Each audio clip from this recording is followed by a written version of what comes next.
ఇక ఈ రాజదర్శనం అయిన తర్వాత ఉదయాన్నే రాజదర్శనానికంటే ముందే కూడా ఇది చేసుకోవచ్చు. ఆ రోజు మొత్తంలో రాజదర్శనం ఎప్పుడైనా చేయొచ్చు. కానీ చక్కగా పంచాంగాన్ని పెట్టి ఆ పంచాంగానికి దేవతామూర్తులందరినీ తీసుకొని వచ్చి ఇవాళ విశేషంగా విఘ్నేశ్వరుడికి నవగ్రహాలకి ప్రత్యేకంగా పూజను చేయమని పెద్దలు చెప్తున్నారు.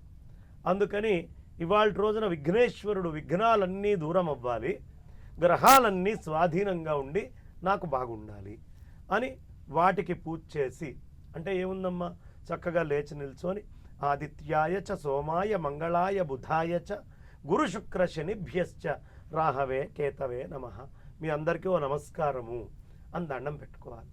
పెట్టుకున్న తర్వాత పంచాంగం పెట్టి ఆ పంచాంగానికి షోడశ ఉపచార పూజలు చేయాలి. ఇవాళ పంచాంగానికి పూజ చేసిన తర్వాత కాలపురుషుడికి, కాలంలో ఏమున్నాయమ్మా, 6 ఋతువులు, తర్వాత రసాలెన్ని రుచులు, 6 రుచులు, అవునా? ఒక్కొక్క ఋతువులో ఒక్కొక్క రకమైనటువంటి రుచి విశేషంగా వస్తుంది. మన జీవితంలో కూడా 6 రుచులు ఉంటాయి.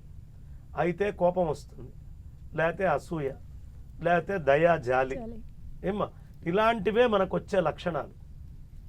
కాబట్టి ఈ వచ్చేటటువంటి రుచులు ఏవైతే ఉన్నాయో కాస్త కారం ఉండాలి. అదేవిధంగా ధర్మశాస్త్రాలు ఇవాళ రోజున నింబ కుసుమ భక్షణం లేదా ఆ నింబ పత్ర భక్షణం, ధర్మసింధులో ప్రత్యేకంగా మామిడి వేప ఆకులే తినాలి అని రాస్తుంది. వేప ఆకుని తినాలి. అదే ఉత్తరాది వాళ్ళు లేత మామిడి ఆకుని తింటారు. వాళ్ళు, మనకి సంప్రదాయం ఏముంది అంటే నింబ కుసుమ భక్షణం, ఆ వేప పువ్వుని తినడం. సరే, 2 వేప నుంచే వస్తాయి కాబట్టి ఏ సంప్రదాయం ఆ సంప్రదాయమే. మనకున్న ఆచారం మనం పాటిద్దాం. ఒక ఆకు తిన్నా నష్టం లేదు.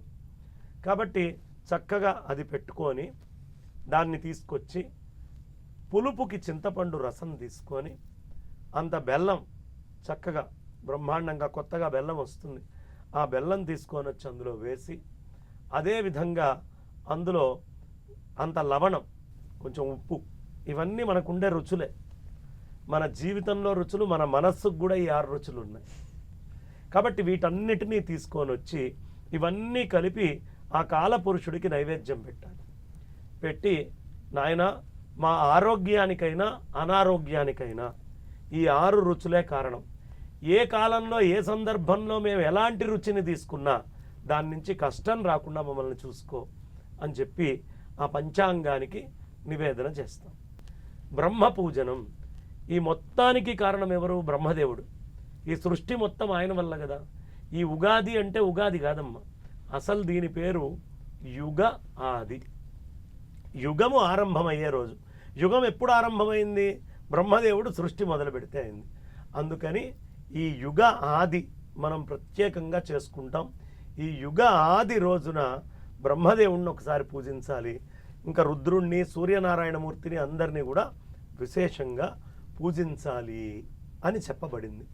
అందుకని వాళ్ళందరికీ పూజ చేయడం. ఇంకొకటి, ఇవాల్టి రోజున కలశస్థాపన చేసి ఈ వసంత నవరాత్రోత్సవాలు అని ఆరంభమవుతాయి. దీన్నే మదన ద్వాదశి అని కూడా పిలుస్తాం.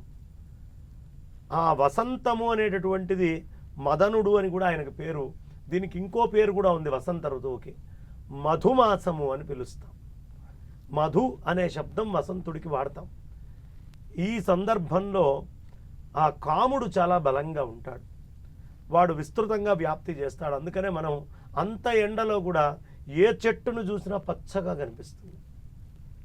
ఆ పచ్చగా కనిపించడంలో కారణం ఏమిటి అంటే ఆ కాముడి యొక్క బలం చాలా ఉంటుంది అని చెప్తారు. అందుకని వృక్షాలన్నీ కూడా చాలా పచ్చగా కనిపిస్తూ ఉంటాయి. ఇంతకు ముందంతా రాలిపోతూ ఉన్నాయి, రాలినవి చిగురిస్తూ ఉన్నాయి.